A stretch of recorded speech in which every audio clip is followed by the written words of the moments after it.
ओम परमात्मने नमः। दैनिक सत्संग में आप सभी का स्वागत है। आज महाराज श्री विकारों के निदान के विषय में बात करेंगे। जब शक्ति जागृति होती है तो जागृत शक्ति संस्कारों का क्षय करके विकारों का सफाई अभियान शुरू कर देती है। लेकिन जैसे जैसे साधक साधन पथ पर आगे बढ़ता है तो साधक को ऐसा महसूस होने लगता है कि ये सारे विकार वो स्वयं ठीक कर रहा है या स्वयं दूर कर रहा है। शक्ति को तो कोई अभिमान नहीं होता, लेकिन शक्ति की क्रियाओं के कारण साधक को अभिमान आ जाता है और अभिमान अपने साथ नाना प्रकार के नए विकार लेकर के आता है और साधन पथ और अधिक दूभर होता चला जाता है। जीव अपने जीव भाव के कारण अहंकार को, अभिमान को छोड़ नहीं पाता और इस कारण साधन पथ को और अधिक गड्ढों वाला, और अधिक उबड़ खाबड़ और अधिक टेढ़ा मेढ़ा बना देता है। जो बहुत सरल था वो बहुत ही मुश्किल हो जाता है।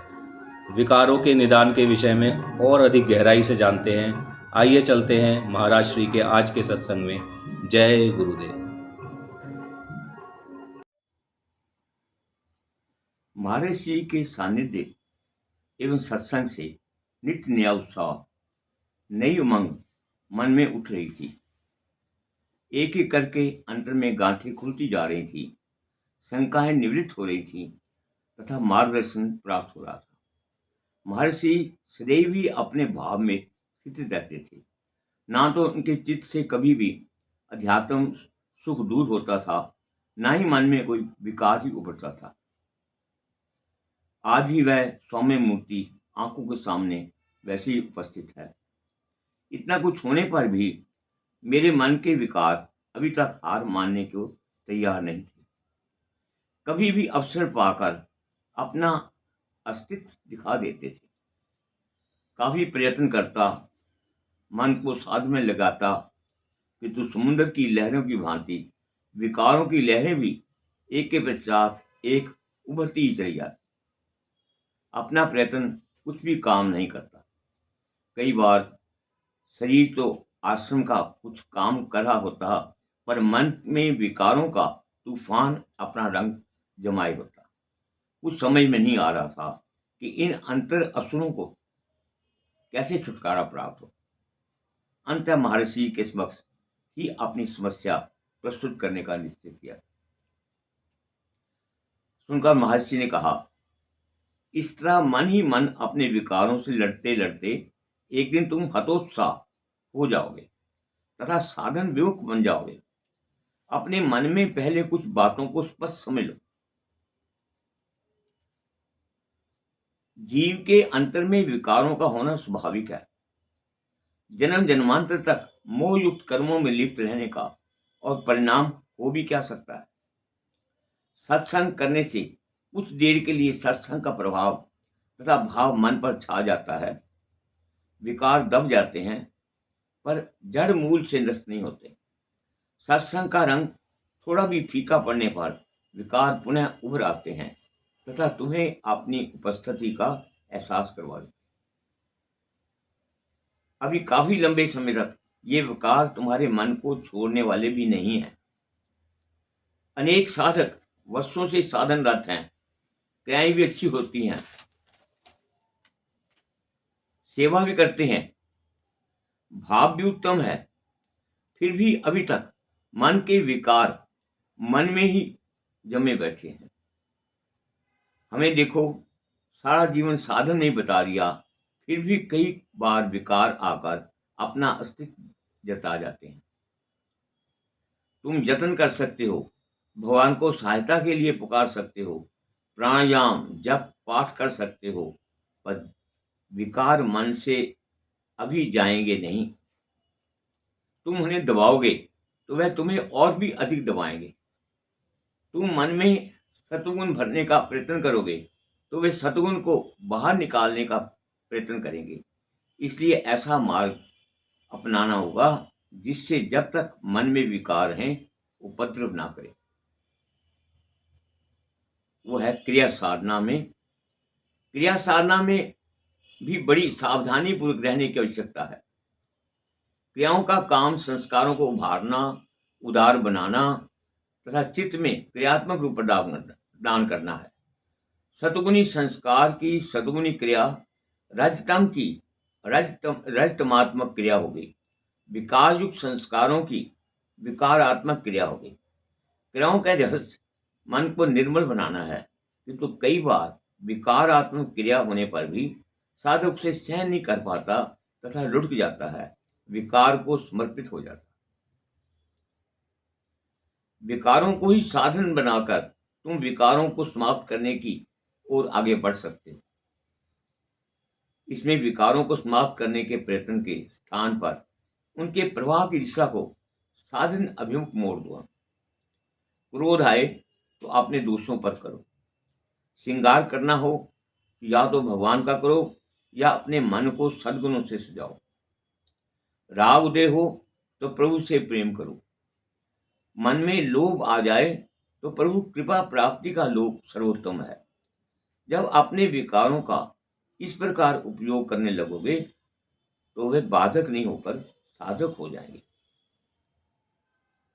एक और उपाय है जो अपनी प्रणाली में प्रचलित है, जिसे या तो तुम अभी समझ नहीं पाए या भूल गए। विकारों से लड़ना नहीं, केवल उन्हें देखते रहना।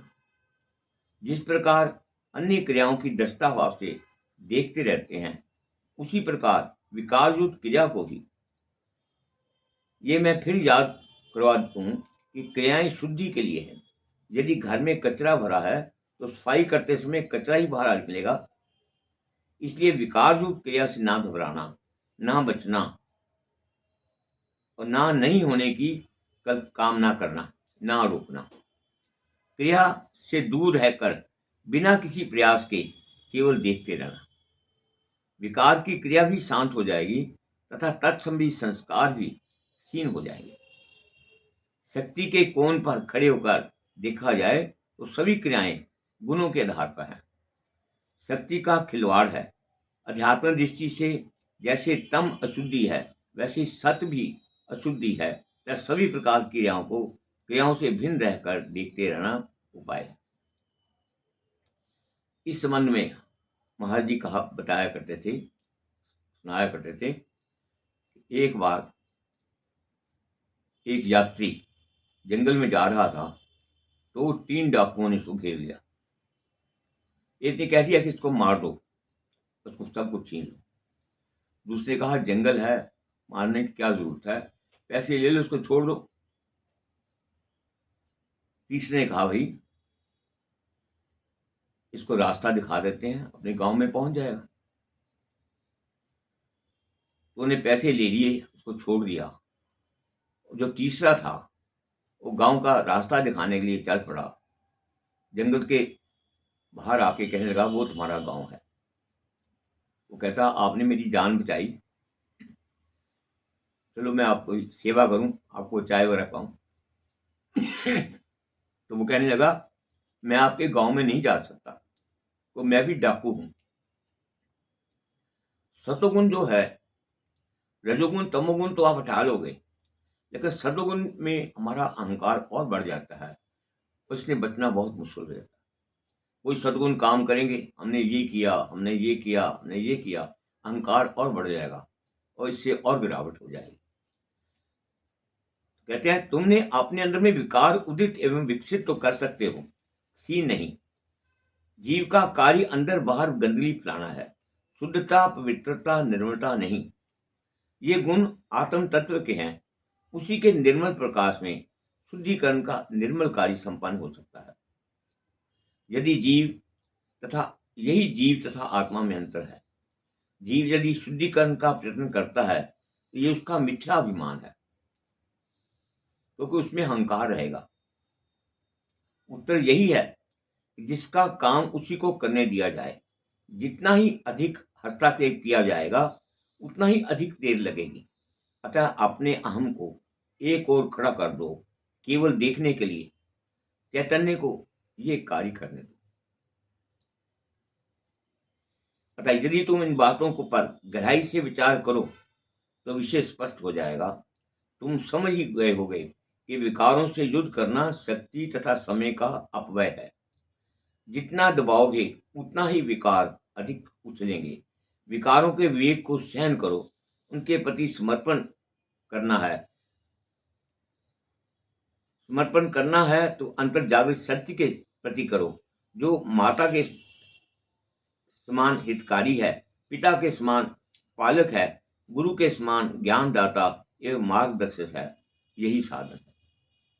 जब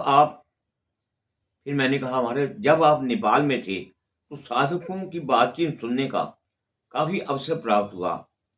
कुछ साधकों ने बताया कि उनके संपर्क में आने पर कई लोगों को क्रियाएं आरंभ हो गई। इसे वे अपने साधन की उपलब्धि मानते हैं तथा अपनी अवस्था बहुत ऊंची बताते हैं। आपका क्या मत है? महर्षि बोले, ये शक्ति की क्रियाओं पर नियंत्रण का अभाव है। जैसे पात्र में से चलते समय जल छलक जाता है, उसी प्रकार शक्ति भी संक्रमित हो जाती है। परिणाम ये होता है कि साधन ऊपर नहीं उठ पाता, शक्ति ऊपर चढ़ने के स्थान पर बाहर बिखरती रहती है। साधक के लिए ये अवस्था विचारणीय एवं चिंतनीय है। जो ऐसा साधक अपनी अवस्था को उच्च मानता है तथा अपनी उन्नति पर संतुष्ट है, वह भूल करता है, अपनी साधन की कमाई को लुटाता फिरता है। कुछ समय के पश्चात उसकी अपनी क्रियाओं के भी बंद हो जाने की संभावना होती है। शक्ति जितना नियंत्रण चलती है उतना ही ऊपर चढ़ती है। इस संक्रमण का एक कारण भी हो सकता है कि साधक में गुरु बनने की जिज्ञासा हो। ये वृत्ति साधक के लिए बड़ी घातक है। अभी अपना तो कुछ बना नहीं, दूसरों को राह दिखाना भी आरंभ कर दिया। गुरु पद कोई पूजा करवाने या धन कमाने के लिए नहीं होता, अपनी उन्नति के साथ साथ दूसरों की भी उन्नति के लिए होता है। गुरु में गुरुपन का अभिमान अवनति का कारण होता है। जिसमें गुरु बनने से पूर्व ही गुरु बनने की इच्छा हो, उसमें गुरु बनने पर अभिमान आ जाना स्वाभाविक है। परिणामतः संक्रमण होने लगता है। साधन का विषय अत्यंत सूक्ष्म है। भावुक तथा भोला वाला साधक तो अपनी भावना तथा श्रद्धा के बल पर उन्नति की सीढ़ियों पर चढ़ता जाता है, पर बुद्धिवाद साधक को इन सूक्ष्मताओं को समझ लेना आवश्यक है। यहाँ पग पग पर फिसलन है, पल पल संकट है, हर मोड़ पर भटक जाने का भय है। साधक को बड़ी सावधानी पूर्वक आगे बढ़ना होगा। ओम तत्सत।